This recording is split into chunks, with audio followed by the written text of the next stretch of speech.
As real estate developers have suffered a setback following a price hike of construction materials amid the COVID-19 outbreak. In addition, developers believe the Ukraine-Russia crisis is partly to blame for the current price increments. Here's more to the story and much more on Business Africa.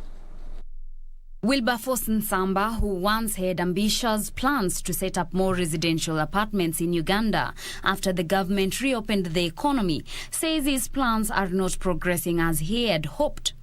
He says steel prices and cement prices have drastically increased over the last 1 year. Property developers say the rising cost of building materials is disrupting their project timelines and affecting their completion. Shop owners say the prices of steel and cement have more than doubled in the last 2 months, which is keeping customers away. Uganda imports most of the raw materials needed for its steel-making industry, as well as for its cement manufacturing. Meanwhile, the World Bank has approved a $300 million rehabilitation fund for Ethiopia.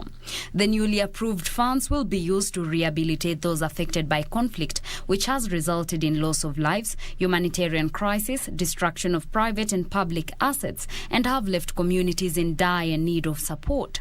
The cash will cover the needs of people at risk in Afar, Amhara, Benishangul Gumuz, Oromo.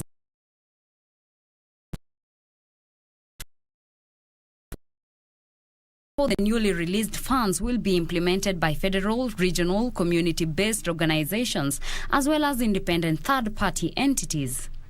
Finally, Uganda's government has deployed pesticides to fight an outbreak of African armyworm, which devastates cereal crops and has been discovered in 35 districts of the country. Uganda is a significant maize producer and exports a large part of its annual output to neighboring countries.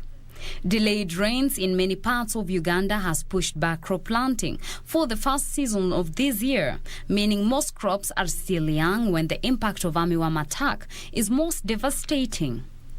The districts where the armyworm caterpillars have been detected are mostly in Uganda's east, center and north, with crops such as maize, millet and sorghum as well as pastures affected.